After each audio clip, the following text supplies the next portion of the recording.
Assalamualaikum warahmatullahi taala wabarakatuh. Asyhadu an la ilaha illallah wa asyhadu anna Muhammadar Rasulullah.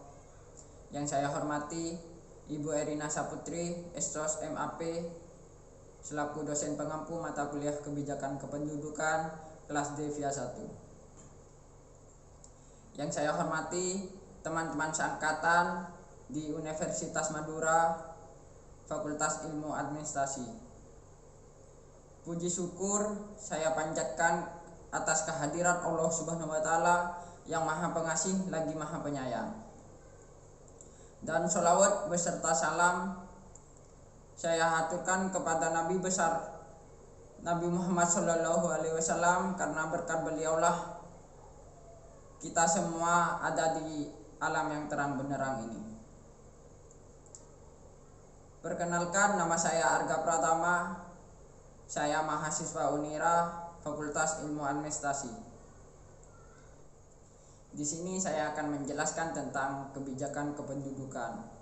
Sebelum saya menyampaikan tentang materi kebijakan kependudukan, ada sedikit kutipan yang ingin saya sampaikan, yaitu jika seorang berpergian dengan tujuan mencari ilmu, maka Allah Subhanahu wa Ta'ala akan menjadikan perjalanannya seperti perjalanan menuju surga.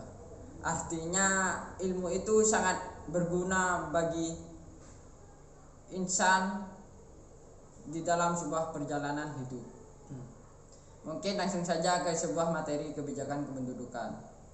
Kebijakan kependudukan itu sendiri adalah kebijakan yang ditujukan untuk mempengaruhi besar komposisi, distribusi, dan tingkat perkembangan penduduk. Adapun PBB 1981 mendefinisikan kebijakan kependudukan itu adalah langkah-langkah dan program-program yang membantu tercapainya tujuan-tujuan ekonomi, sosial, demografis, dan tujuan-tujuan umum yang lain dengan jalan mempengaruhi variabel-variabel demografi yang utama, yaitu besar dan pertumbuhan penduduk serta perubahan dan ciri-ciri demografisnya.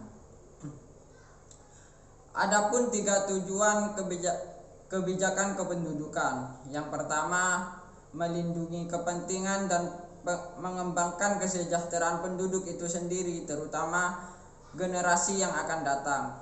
Dan yang kedua, memberikan kemungkinan bagi setiap orang untuk memperoleh kebebasan lebih besar untuk menentukan yang terbaik bagi kesejahteraan diri dan keluarganya.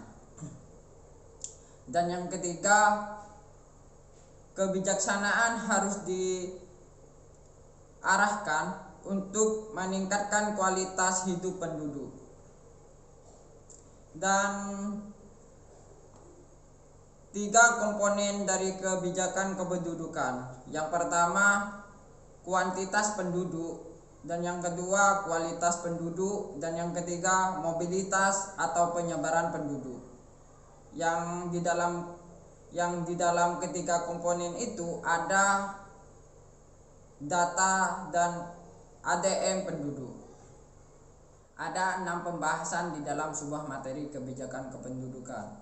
Yang pertama kuantitas, yang kedua kualitas, yang ketiga mobilitas, yang keempat tantangan sosial, yang kelima tantangan ekologi, yang keenam tantangan ekonomi. Namun di sini saya akan fokuskan di tantangan sosial. Tantangan sosial itu sendiri adalah tantangan yang berkaitan dengan kehidupan masyarakat.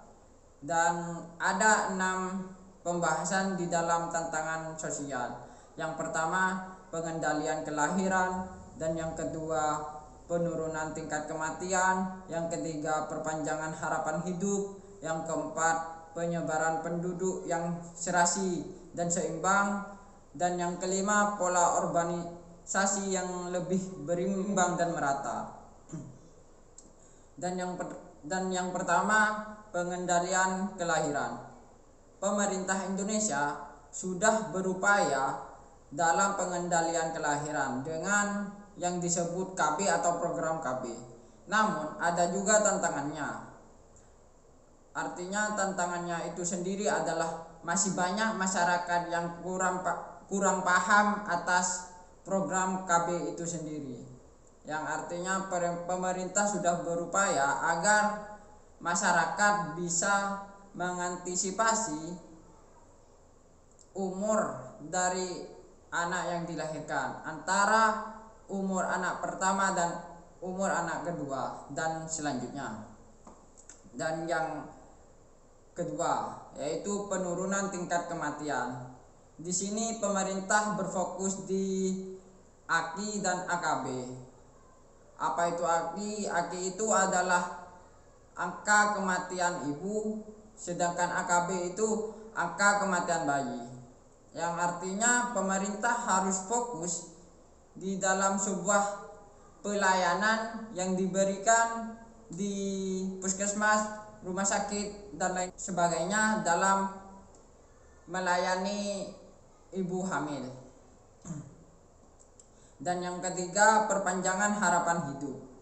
Perpanjangan harapan hidup di sini adalah disebut sebuah lansia yang umurnya di atas 50 tahun. Pemerintah harus lebih memperhatikan masyarakat yang sudah lansia. Artinya pemerintah harus juga memperhatikan tentang kehidupan ekonominya dan lain sebagainya. Dan yang keempat, penyebaran penduduk yang serasi dan seimbang. Artinya tidak ada ketimpangan kepadatan penduduk antara wilayah A dengan wilayah B. Dan yang kelima, pola urbanisasi yang lebih berimbang dan merata. Urbanisasi di sini adalah perpindahan individu atau kelompok dari wilayah pedesaan ke daerah perkotaan. Hal ini sangat menjadi tantangan bagi pemerintah karena masih banyak penduduk atau individu yang masih berpergian dari desanya ke kota untuk mencari lapangan pekerjaan. Artinya kita di sini masih sangat kurang di dalam sebuah lapangan pekerjaan. Namun masalah itu bisa teratasi dengan sebuah pendidikan. Karena menurut saya, jika seorang individu dapat mempunyai pendidikan atau ilmu yang tinggi atau ilmu yang bermanfaat, mereka jika sudah tidak memiliki peluang kerja atau tidak mendapatkan lapangan pekerjaan, mereka mampu menciptakan lapangan sendiri, salah satunya dengan usaha. Dan hal itu bisa didapatkan atau bisa direncanakan dengan ilmu yang bermanfaat, dan ilmu itu bisa didapatkan dengan pendidikan. Mungkin hanya itu yang dapat saya sampaikan. Jika ada kesalahan kata maupun itu sengaja atau tidak, itu datangnya dari saya pribadi, dan jika ada kebenaran itu datangnya dari Allah Subhanahu wa taala. Akhir kata, yakinkan dengan iman, usahakan dengan ilmu, sampaikan dengan amal. Wassalamualaikum warahmatullahi taala wabarakatuh.